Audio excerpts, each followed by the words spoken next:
Hi boys and girls, today we're going to learn about grams and kilograms. And you notice on kilogram it has the same first four letters that we had in kilometers. And so remember that the prefix kilo means 1,000. And so therefore we know that 1,000 grams is going to equal 1 kilogram. Okay? And in your book it shows a picture of a scale, and on that scale is one piece of candy. So one piece of candy is about 1 gram, and we abbreviate gram with the lowercase g. 1,000 candies in the next picture in your book is about 1 kilogram, and that's labeled kg, lowercase. So 1,000 grams is equal to 1 kilogram. That means that grams are smaller and kilograms are to measure bigger things. A third grader weighs about 30 kilograms, okay? So grams and kilograms are used to measure the mass or the weight of something, okay? And this is also part of the metric system that we've been learning all this week. So let's look at page 273 in your math book. And there you will see those pictures I was talking about with the scale and the piece of candy in the picture on the first one. And then you have the bag of candy that equals 1 kilogram, and then it shows the third grader is about 30 kilograms.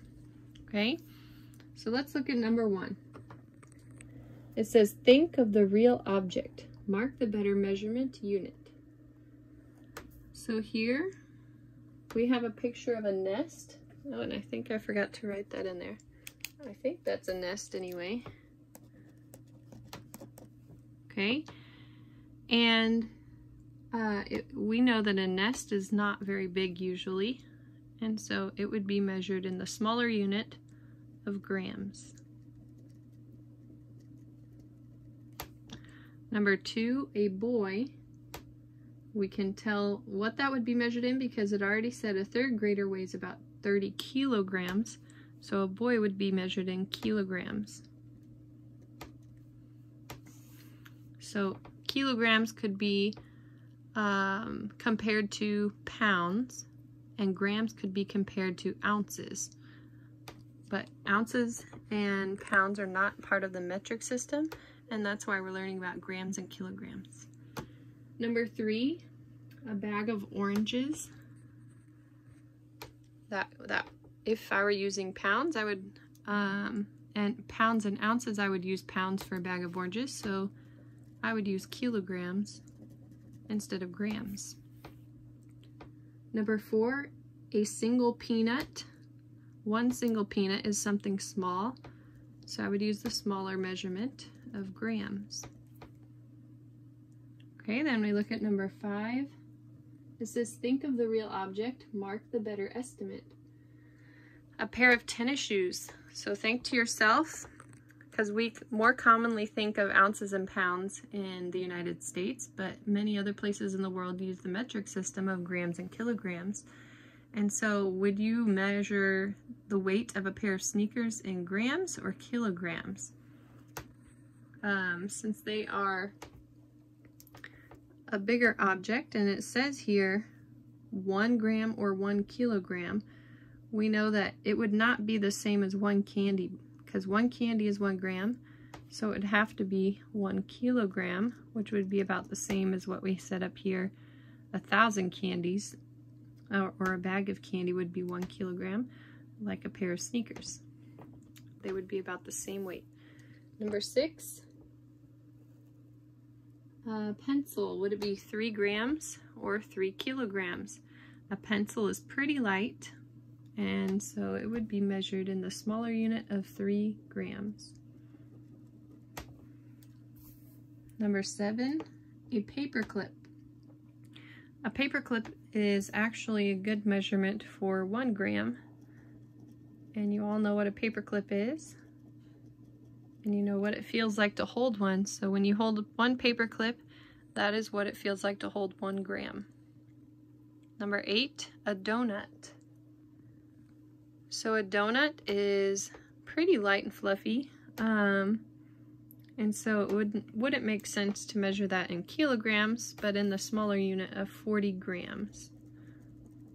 So you can think also, if you're thinking about the candy, 40 pieces of candy would be about the same weight as as a donut, yes, because 40 grams.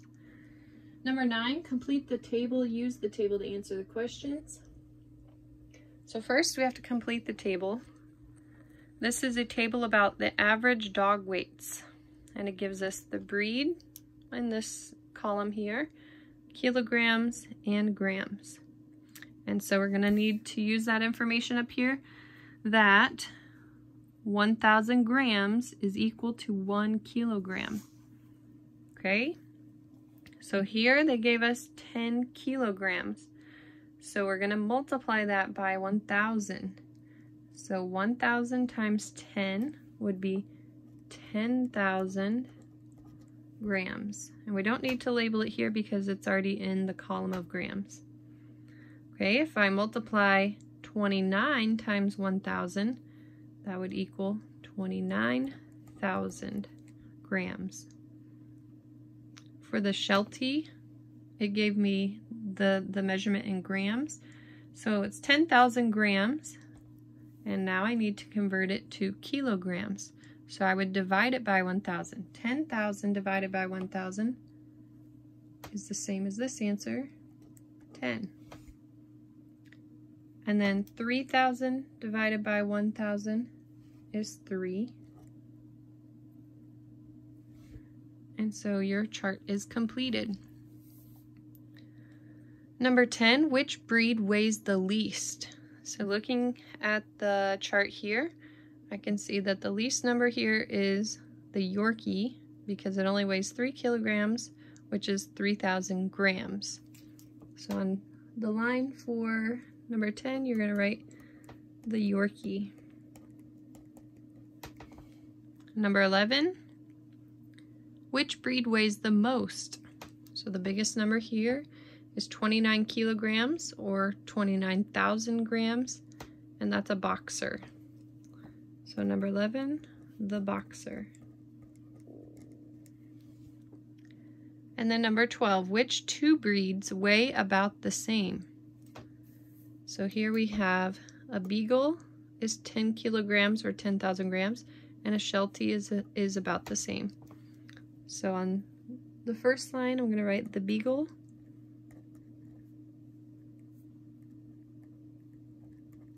And on the second line, I'm going to write the Sheltie.